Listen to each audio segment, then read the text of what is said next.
What's happening, everybody? Welcome to the Catacomb Cult. I am your host, Javin Romero, and this is week 3 of the 31 Days of Horror Challenge. And if you don't know what the challenge is to watch a horror movie every day of October. The only criteria is one that you have not seen before. So yeah, this is week 3. We got 7 new movies. I'm gonna jump right in, do small reviews if I like them or not, talk about acting, cinematography, the whole 9. So like and follow at the Catacomb Cult on Instagram, at the Catacomb Cult on YouTube. Follow along and let me know your list of horror movies for this October or what I should be watching. Let's jump right into it. The first movie of this week and number 15 for the month is Haunted Mansion. Wait! I should warn you before you step inside the house. This could change the course of your entire life. I'm not afraid of a couple ghosts. You say that now.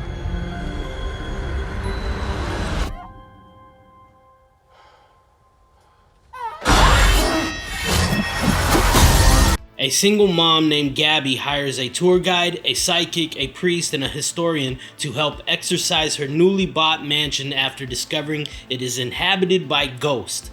And this was directed by Justin Simien and writer Katie Dippold. I've seen Katie Dippold do stand-up. Maybe it was like improv. And then it stars Lakeith Stanfield, Rosario Dawson, and Owen Wilson, and Danny DeVito, and a bunch of other people. I don't typically watch kid movies, but I saw that it was PG-13, and my friend told me to watch it. She said it was funny. Shout out Aubrey. It was what you expect. It's a Disney movie. I liked it though. I mean, cool visuals, cool VFX, and cool ideas. It was funny, and Owen Wilson always has some great one-liners, you know. He's always funny. Tiffany Haddish was funny, and Lakeith Stanfield, man, he's a great actor. I've been a fan of almost everything he's in. Sorry to Bother You and all that. He's a great actor. And Rosario Dawson, you know, I've had a crush on her since He Got Game. Who was she in that? Lala or something. And then I like, some of the lore. I like the old characters, like historical characters. I think the name was Aleister Crump. I think he was supposed to be maybe a Aleister Crowley type. So if you know Aleister Crowley, the Ozzy Osbourne song, Mr. Crowley. But anyway, this was enjoyable. If you have kids, I'm sure they'd love it. And it was, I needed a break from all this dark shit I've been watching. And this was a good little reset. On to number 2 is the Peacock original movie, Sick. This is incredible. Sick. And it's all ours. The only neighbor is miles away.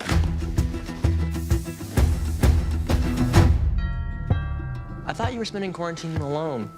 What are you doing here? I wanted to see you. And quarantine can be fun.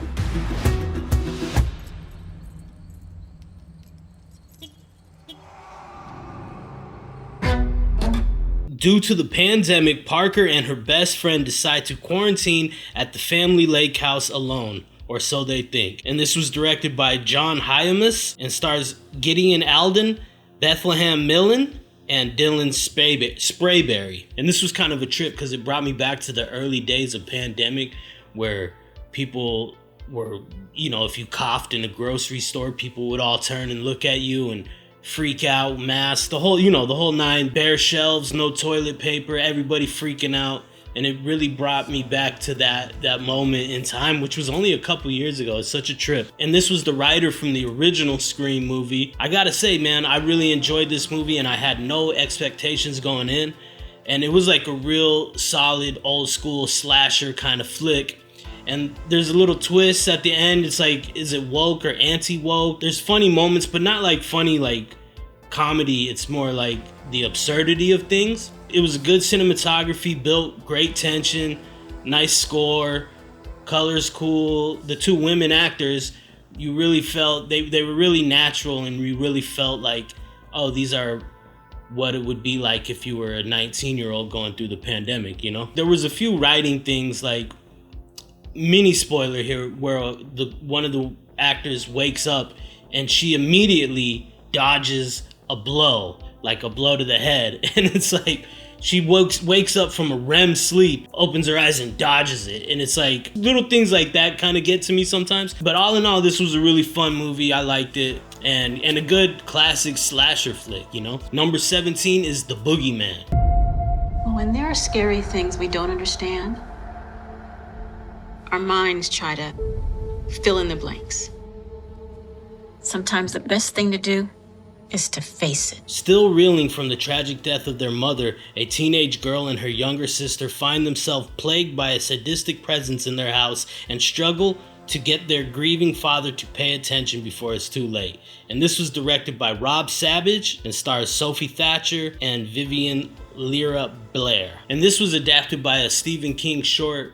I think it was a short story that he wrote, and probably in one of his collections or something. I gotta say, for being a PG-13 movie, the opening scene was bananas. Like, I was like, whoa, did they really just do that? I'm not even talking about gore, it's the insinuation. And it's like, whoa, that one took me off guard. I really enjoyed this movie. I had zero expectations, and in fact, low expectations just by the name. The name is like very generic, and you know, everybody's heard of the Boogeyman since they were a little kid. It was just kind of like generic, but they did this in a way that I never even thought of. I will say I did like the first 2/3 of the movie. And the last act kind of it was kind of disappointing, the reveal and what had been going on, but this was filmed incredibly. Really cool ass scary moments, really kind of Jaws-like, Spielberg Jaws-like, where you just see glimpses. It makes it a lot more spooky. It reminded me of Poltergeist a little bit for some reason, with the really dark cinematography, like low lights, only a TV shot glowing the room, that kind of stuff, silhouettes and stuff like that. The lead actress, I'm not really sure her name. I think it's Sophie Thatcher. I've seen her in other movies and she's always incredible, and she was great in this.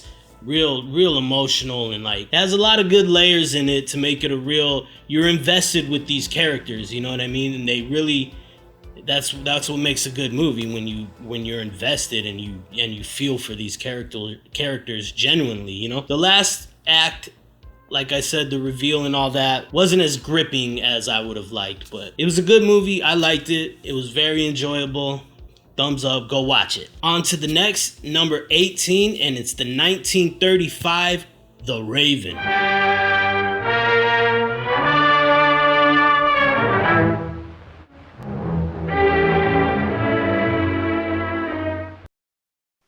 Jean torments me. She's come into my life, into my brain. There are no two ways. Send her to me. You're mad. I am mad.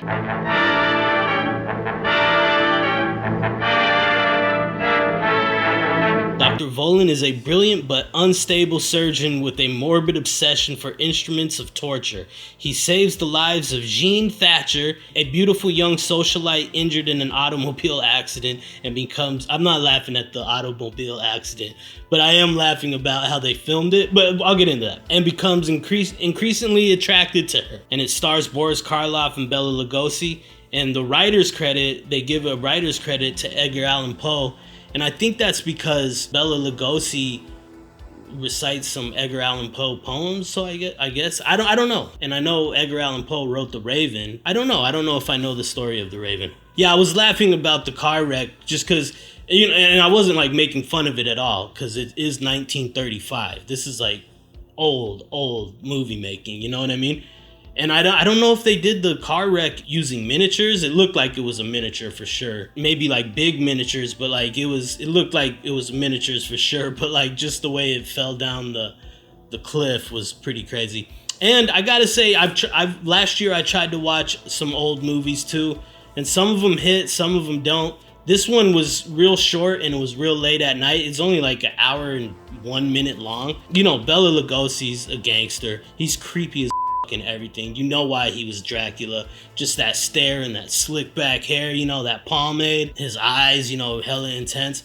But I will say the story didn't really make sense at all. Old filmmaking, they cut to the point so fast where it's kind of jarring, where it's like it opens, she crashes, he heals her, he's obsessed with her, he's in love with her, he has a whole party at his house, and it's like, whoa, we're only like 10 minutes in, and it's like it goes so fast, it's kind of jarring. And I did know why she was in the hospital bed. She had like not a hair out of place, perfect makeup, all that, you know. It was really like that glam and glitz of Hollywood, early Hollywood. Like, she just got in a horrible car wreck and he's the only surgeon to save her life, and she just looks like not even a scratch on her. They didn't even bother to put blood or anything. It was crazy, but I thought that was funny. And then I wrote Ralph Fiennes is the modern Bela Lugosi. And yeah, one thing I do like about these opening movies was the Universal logo at the beginning and the plane going by. And man, I tried to recreate an old one for my company, 40 Elephants, and I'll show that right here.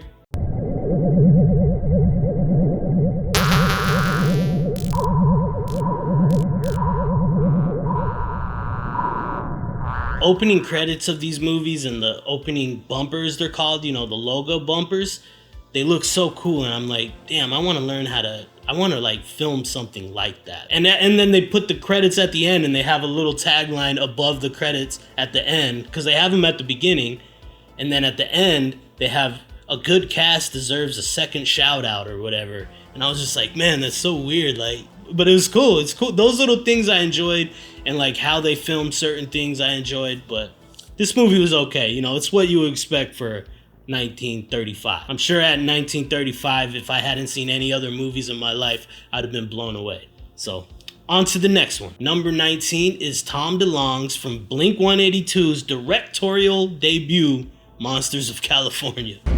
Inhale for 3 seconds. Exhale, sigh it out. Come on, guys. Dad, if you're here, let me know. Whoa. Classified UFO research program. These are coordinates. What exactly did your dad tell you he did? He said he couldn't tell me. Teenager Dallas Edwards and his derelict friends go on a quest for the meaning behind a series of mysterious paranormal events in Southern California. And like I said, this was written and directed by Tom DeLonge and stars Jack Sampson, Jack Lancaster, and Jared Scott. And I have a shit ton of notes on this movie, but I'm not going to share it all because it's all bashing it, really. This movie was horrible. Like, I don't know how else to say it. It was horrible, and I have high hopes. If you know me, if you listen to the podcast, I'm a UFO nut. I love that kind of thing. I like cryptids too, a little bit. I like cryptids like Bigfoot and shit like that. But this movie, there was no saving it. Even having UFO conspiracy stuff in this movie couldn't save it. I don't know if people have ever seen, like, accidentally watched a Christian movie. There was that one with the dude who played Hercules, and I accidentally watched that movie not even knowing what it was. And there was another one called The Shack. They're trying to shove a point down your throat. Pause. But it kind of felt like one of those movies. The acting was just horrendous. Like, the mom seems perfectly normal. The acting is atrocious, but perfectly normal, waking him up in one morning, and then the next day he comes and he has a fight with his mom. He's fighting with his mom. You're a drunk and you're a mess, and we all see it. And it's like, no, she seems like a normal mother. She didn't. They gave no hints of her being a raging alcoholic. I don't know. It was just weird acting around it. Was insanity. Oh yeah, and then just production wise, like, this doesn't even cost money. Maybe lighting wise, maybe it's because they're on a soundstage, I don't know. But the campfire looked like something that would be on like an SNL sketch. It was logs in a a teepee shape, and there was obviously no flames. There was just a ball of like orange light underneath it. And it was like, that's supposed to be the campfire? It was, I don't know, shit like that. I was like, dude, this is ticky-tacky Nickelodeon shit. What are you doing? Like, even Nickelodeon would have had a real fire. So this was really bad. I'm not going to tear it apart too much, but it was bad. I had high hopes too. I was like, oh man, because I know Tom DeLonge is in part of like ATIP and working with all he's like a crusader for UFOs now. And I'm like, yo, that's cool. I'm not a hater. I don't think he's crazy or whatever. But watching this movie, and he just tried to pile so many conspiracies into one big conspiracy, and just like, it was just too much, and the acting was too much. And the budget, obviously, I feel for them for the budget constraints I'm sure they were under. Like, they couldn't have done such lofty things as they wanted to, probably because of a short budget. But they should have figured that out in the writing, you know what I mean, and made it more interesting. Because, this one had me like, what? I even wrote, my last note was like, all right, I'm just going to stop making notes because this is bananas. But anyway, the next movie is number 20, and it's The Blackening. This little reunion about to crack. We got the whole crew back. Really, bitch? A cabin in the woods. Now let's get it all in perspective for all y'all enjoyment. You still a slave to the white man? Y'all gonna start calling my wife the white man, alright? 7 friends go away for the weekend and end up trapped in a cabin with a killer who has a vendetta. Will their street smarts and knowledge of horror movies help them stay alive? Probably not. I've never seen a description with a question mark in it. And this was directed by Tim Story, stars Grace Bayers, Jermaine Fowler, and Melvin Gregg. This one started off, the first 10 minutes, I was loving it. It was a great opening scene. It was funny too. There was funny scenes. And I was like, man, this is going to be great. The cinematography was great. It was shot really well. Really cool, vibrant colors too, but still that horror vibe. There was some decent kills, and definitely there was some funny moments. Some really funny moments. You know, I was like, this is going to be cool. I'm into it. And then it just slowly started falling apart for me. I know it's kind of weird for a white dude like me to say, but they brought up race in every other line. Every other line was about race. And I saw a YouTuber review it, and he was a black gentleman. He was like, yeah, black people don't talk like that when we're by ourselves. We don't bring up race and the difference between white and black and this and that in every single conversation we have, you know, and that's kind of what this movie was. So that got a little grating, but it still had enough laughs and was funny. Well, the laughs started kind of dying out during the second halves, for sure. And then it was kind of a ridiculous movie, but not in the ridiculous way of like a scary movie or something, Scary Movie 2.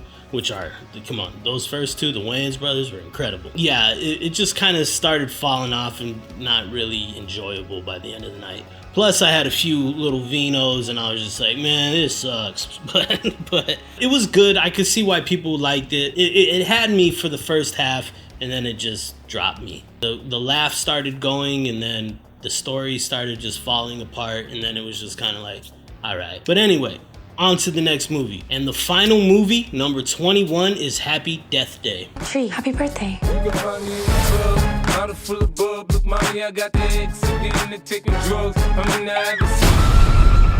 scared me.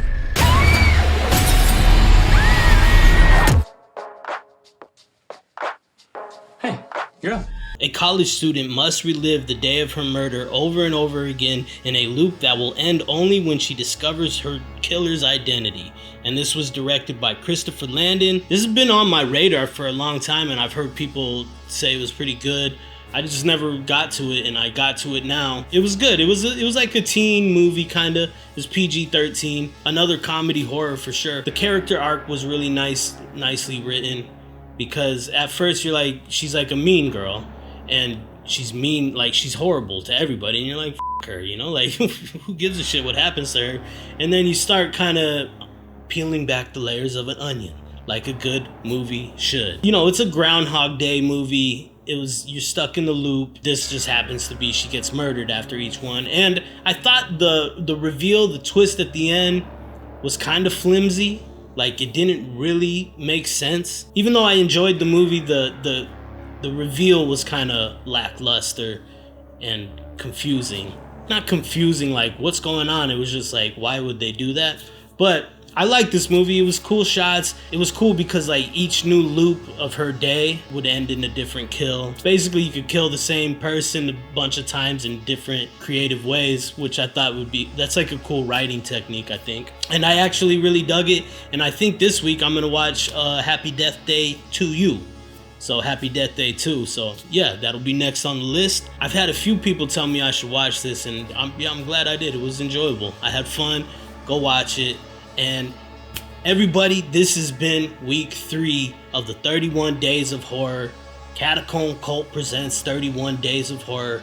I hope you're doing good. Bazooka's snoring in the sidelines right here. And I'm loving this challenge. I might miss a few days coming up, which will suck, but you know, the whole challenge is watch as many as you can.